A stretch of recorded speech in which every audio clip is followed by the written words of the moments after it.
इनकी जो कहानी है, बैठी बैठी निशा जी बैठी, इनकी जो कहानी है, दर्दनाक कहानी, जो भी मैं बोलता जा रहा हूँ ना, ये सबके एविडेंसेस आपको अगर देखने, हमारे पेशेंट की रिपोर्ट देखने, जो लोग लाइव मुझे देख रहे हैं या ये रिकॉर्डिंग जो देखेंगे, वो विश्वरूप.com/कैंसर में जाएंगे तो इनके पहले की रिपोर्ट, अभी के सारा कुछ सिम्टम्स के क्या इंप्रूवमेंट है, सारा आपको हिस्ट्री मिल जाएगी। विश्वरूप.com/कैंसर में जाएंगे, या फिर मैं मेमोग्राम के बारे में जो बोला, मैंने बायोप्सी के बारे में जो बोला, कीमोथेरेपी के बारे में जो बोला, उन सबके एविडेंस भी आपको इस लिंक में दिखी जाएगा। तो हम बात कर रहे थे निशा जी की, इनके भाई यहाँ पे बैठे हैं सामने।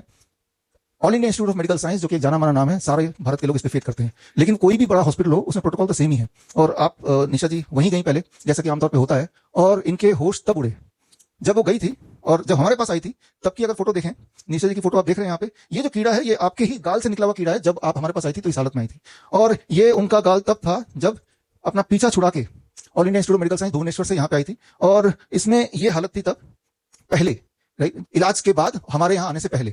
ऑल इंडिया इंस्टीट्यूट का ये, आप ये फोटो को ध्यान से देखिए, ये तब की फोटो है जब लगभग ठीक है, जब इस हालत में आप हॉस्पिटल गए कि देखते हैं जरा ये छोटा सा मार्क दिख रहा है, क्या है। ऐसी शुरू होती है कहानी, समझना होगा कि छोटा सा कुछ दिख रहा है, डॉक्टर से जांच करा लेते हैं, यही सोचते हैं ना।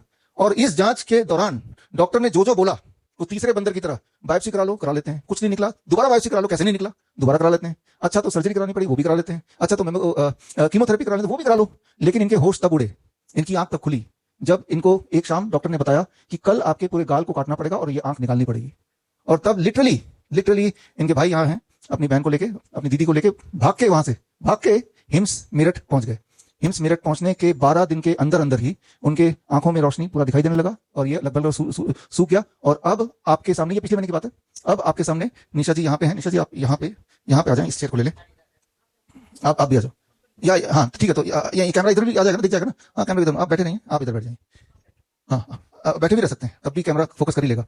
तो आप जरा जूम करके देखें, पहले अगर हम देखें, जब इलाज हो रहा था, इलाज से, कीमोथेरेपी से, बायोप्सी के बाद बायोप्सी से, All India Institute of Medical Science Bhubaneswar में निशा जी की जो हालत कर दी गई थी, वो पीछे ये आप देख रहे हैं। और जब इनकी आंखों को निकालने की बात हुई, तब इनकी आंखें खुली, दिमाग की आंखें, और तब यहाँ पे आई हमारे हिम्स हॉस्पिटल मेरठ में। और उसके 12 दिन बाद ही सब कुछ सूखने लगा, जो हमने थेरेपी, जो मैंने बताई, वही थेरेपी दी। और अब आपके सामने, आंखों के सामने है कि आप देख रहे हैं कि लगभग पूरी तरह सूख गया, वो बिल्कुल नॉर्मल हो चुकी है। तो यानी कि जरा सोच के देखिए कि पहला स्टेप तो यही है कि बुरा ना सुनो, राइट, कि डॉक्टर क्या बोल रहा है सुनना ही नहीं है वहां पे, राइट। तो इनके और डिटेल में हम जाएंगे, लेकिन उससे पहले मैं मिलाता हूं प्रतिभा जी से। प्रतिभा जी वहां पे आइए, आप वहां पे 1 मिनट के लिए थोड़ा सा बताएंगे, ठीक है। प्रतिभा जी बैठे 1 मिनट के लिए, आपको तो उड़ी आती है, आपके भाई को हिंदी आती है, 1 मिनट में थोड़ा ब्रीफ कर दीजिए।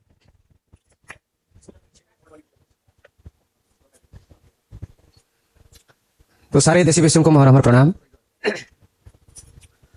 तो पहले हम इनके मुंह में छोटा सा दाना, जैसे अभी विश्वरूप सर ने बताया है, तो इतना कुछ निकला था। तो हम लोगों ने उनको, जो एम्स है, भारत का सबसे बड़ी एम्स है भुवनेश्वर में, तो वहां लेके गए।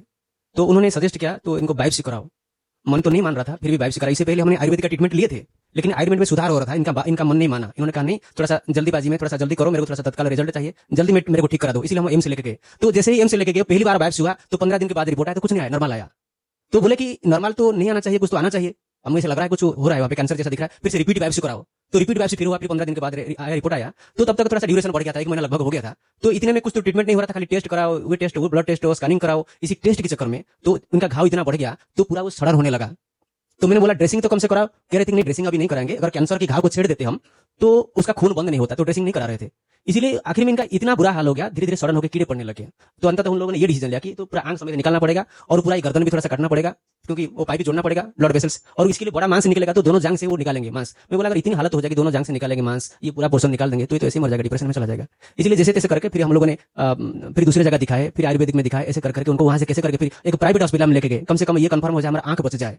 आंख तो सब कुछ ठीक था, हमने आंख के डॉक्टर से भी उनसे सलाह ली, बोले आंख तो ठीक है, कुछ नहीं। बोले आंख तो ठीक है, तो क्यों फिर आंख निकाल रहे हो? आंख नहीं निकालना, कुछ ऐसे कुछ करो ना, आंख जैसे बच्चा है। लेकिन नहीं, बोले कैंसर वहां तक पहुंच गया है, अभी हमारे पास कोई उपाय नहीं है, उसको आंख को निकालना ही पड़ेगा, क्योंकि कैंसर थोड़ा सा भी अगर बच जाता है तो फिर से तो कैंसर शरीर में फैल जाएगा। हमको डरा दिया गया, इतने डराया हम लोगों को। तो हम लोग तो डर में, हमारे पास कोई और कुछ ऑप्शन नहीं था, हालत भी बहुत बुरा हो गया था। तो हम लोगों ने क्या किया, प्राइवेट में भी दिखाया, तो उनका भी यही रहा। तो इनका रिकॉर्ड भी, वो उनका जो कुछ रिपोर्ट एम्स का, वो लोग भी नहीं माना। तो फिर से दोबारा उन्होंने सारे टेस्ट कराया हमसे। तो वैसे और 1 महीना निकल गया, तो घाव इतनी बहुत बढ़ गया, इतना वो बिल्कुल जैसे नहीं बचेगा ऐसा हालत हो गया। तो हम लोगों ने जैसे तैसे करके लास्ट में जिस दिन उन्होंने शाम को डिसीजन लिया कि पूरा ये पोर्शन निकालना पड़ेगा, हम बोले नहीं। मैंने फिर एक आयुर्वेद आचार्य जी है अपना, पंकज कुमार जी, टाटानगर में रहते हैं, उनसे मैंने संपर्क किया। तो बोले नहीं, कुछ मत करो अभी, तो जैसे तैसे करके उनको निकालो वहां से। तो उसी वक्त फिर मैंने वो विश्वरूप सर का जो वीडियो वायरल हो रहा था, वो मैंने देखा।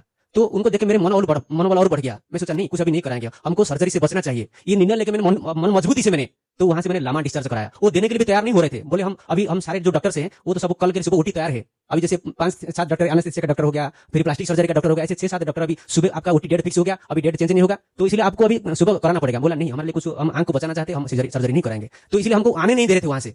तो हम रात को पुलिस स्टेशन में गया, तो फिर बहुत मुश्किल से फिर दूसरे पुलिस स्टेशन में गया, जाके वहां से पुलिस बिहार में हम लेके गए अस्पताल में। बड़ी से बड़ी बीमारी का आसान से आसान इलाज घर बैठे ही हो सकता है। अधिक जानकारी के लिए कॉन्टैक्ट करें nearest doctor BRC clinic @ home.